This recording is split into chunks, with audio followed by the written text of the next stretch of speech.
Madrid, Manchester and Merseyside. It's a weekend of derbies which is being played in the midst of the next round of European competitions. So to take a look at who's in form, who's being rested and who's playing back to back, here's this week's Euro Fantasy League preview. Hello, I'm your host Nicholas Carroll, ready for a big weekend of fixtures with arch rivals going head to head across the continent.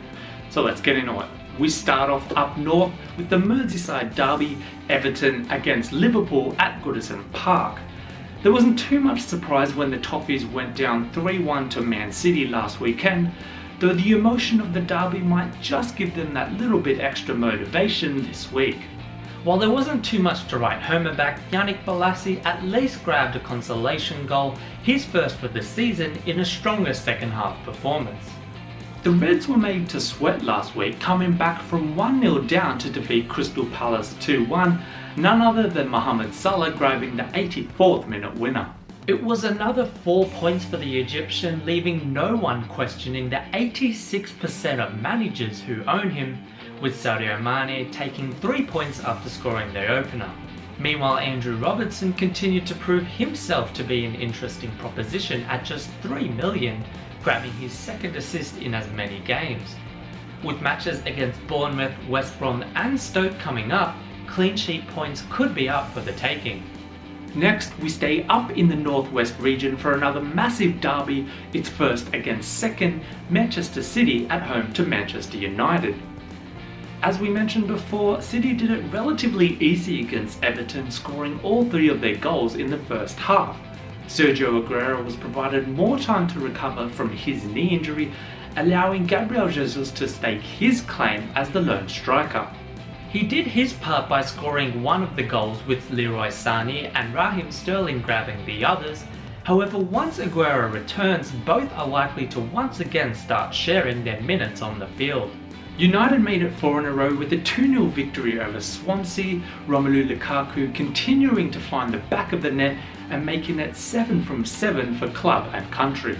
Alexis Sanchez finally rewarded managers who may have taken a risk on the Chilean, returning a goal and an assist for 6 points. The challenge now is to provide some consistency for his new club. What better time to start than against the soon-to-be champions? To finish off in the Premier League, Arsenal host Southampton after securing their first back-to-back league win since November with the 3-0 victory over Stoke City. Arsene Wenger made the call to rest Laurent Koscielny, Granit Xhaka and Enrique Mkhitaryan ahead of their midweek Europa League clash, and was made to anxiously wait until the 75th minute for Pierre-Emerick Aubameyang to eventually grab the opener. After slotting away the penalty, he would soon bury a brace for the day to earn a return of 8 fantasy points. Alexandre Lacazette made his first appearance since mid-February, winning and putting away an 89th minute penalty, though it seems the Frenchman will be predominantly resigned to bench duties for the remainder of the season. Southampton remain winless in 5 following a 3-0 loss to West Ham. While the Gunners will have to back up from their clash against CSKA and Moscow, you would expect them to do the job against the Saints, with Aubameyang remaining central to their attack. Moving over to Serie A, and we feature 2 sides who were coming off the back of big wins last weekend, Torino against Inter. Il Toro haven't been in the best form of late, though a 4-0 thrashing of Cagliari will provide confidence ahead of the Nerazzurri's visit. Iago Falque has been one of their most consistent attacking forces of late and provided a goal and assist for an 8-point return. While striking prodigy Andrea Bellotti was not able to score, he did provide 2 assists for his teammates to secure 4 points of his own. Meanwhile, Inter have finally refound form, with the Mauro Icardi-Ivan Perisic combo back to their best. Icardi scored a brace to make it 6 goals from his last 2 matches, racing back into Serie A's top 3 EFL scorers. Perisic provided 2 assists and scored 1 of his own for a 10-point return, putting himself right back into fantasy consideration. With Torino's defence often questionable, the duo will be confident of continuing their form in the final third, as the Nerazzurri look to secure Champions League qualification for next season. We finish off in the Liga with yet another big derby, Real Madrid against Atletico Madrid, where the home side will be looking to close the gap to their city rivals to just 1 point. Los Blancos have won 4 in a row, where they've been scoring goals for fun, notching 14 in total during this time. After scoring 4 goals the week prior, Cristiano Ronaldo was rested against Las Palmas alongside Marcelo and Toni Kroos, ahead of the midweek Champions League clash against Juventus.